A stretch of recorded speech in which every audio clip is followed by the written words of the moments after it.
I had a week. It was a week to end all weeks. Are you going to tell us about it? I will tell you about it. Does it involve a roommate? It does. I got a new roommate. You have a new roommate? Well, listen to the story. I got a new roommate, and his name's Chuck, and he lives in the Southwest. Yeah, well, we live in the Southwest, ding ding. No, I mean he lives in like out in the desert. Okay, where in the desert? Like Arizona, New Mexico area. You don't know for sure? I don't have to know. He's moving in with me. Doesn't matter. Anyway, listen. He moves in, and he brings a whole carload of stuff in.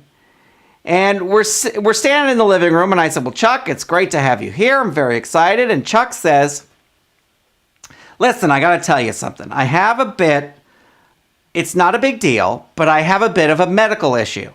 And I said, oh, okay, well, I'll support you any way I can. What's the problem? And he goes, well, it's not really a big deal. I've just been diagnosed with restless leg syndrome.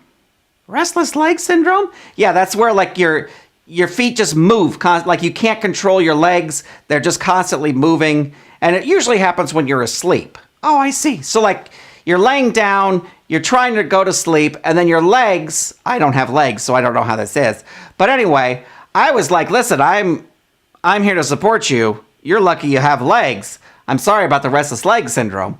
But anyway, I said, listen, that's no big deal. Like, how's that going to affect me? He says, it's not going to affect you. And I said, okay, great. We're going to be roommates. I said, hey, would you like to go out and get a burrito? And he says, wait till you hear this. I'm waiting. He says, listen, I got one more carload of stuff I need to bring back from my house. How would you like a road trip? This was on Monday. Yeah. And I said, listen, I'm not doing anything. Sure, I'll go with you on a road trip.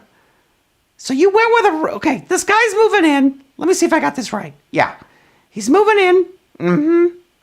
He tells you about his restless leg syndrome. Yeah. And then he says that he's going to go on a road trip. But you want to take him for burritos. Why would you go on a road trip with him? Well, get this. I can hardly wait. He says, listen, come with me back to my place. We have authentic burritos where I'm from. Authentic Mexican food. Like, not like this Southern California stuff. Not vegan and gluten-free and all that. We have traditional burritos. You come with me to the Southwest. We're in the Southwest. You know what I'm saying. All right, so you went with him? I did. We drove. How long was the drive? It's about 6 hours. So we go. Toily, we had the greatest burritos I think I've ever had. They were life-changing burritos. Oh, really? Yeah.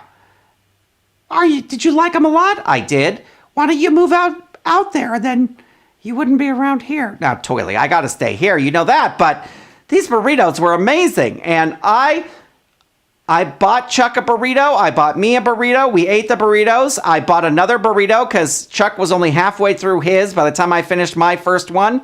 And then I bought one for the road. So here we are. We're coming back across the desert, and Chuck says, hey, you ever see the Grand Canyon?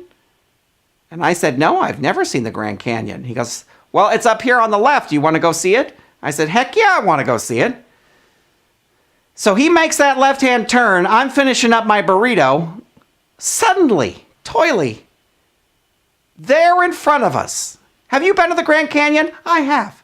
Okay, so in front of me is the most gorgeous, awe-inspiring view I've ever seen in my entire life.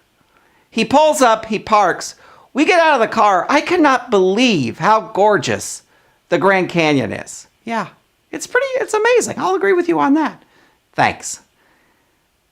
We walk up to the edge of the Grand Canyon, and I am almost in tears, which is a little bit of a hazard for me because I don't have hands. I can't wipe away my tears.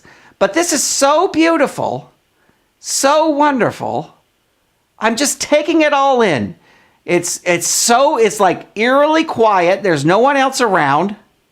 Yeah. We're standing there looking at it. I said, Chuck, this road trip has changed my life. I had a burrito. That's probably the greatest burrito I've ever had in my life. And now you've taken me to see the Grand Canyon. Chuck, this is amazing. He says, you're welcome, Lufa. I'm happy to be your roommate. I said, I'm happy to be your roommate. We're standing there looking at the Grand Canyon. All of a sudden, Chuck goes, uh-oh. I said, what's the matter? Restless leg syndrome kicks in. He goes right over the edge of the Grand Canyon. Never see him again. What? Yeah, I don't know. He went right over the edge of the Grand Canyon. Oh, no. What did you do? Did you call the police? Well, I did. But I also had to get back because I remembered I left the front door unlocked. Oh, my gosh.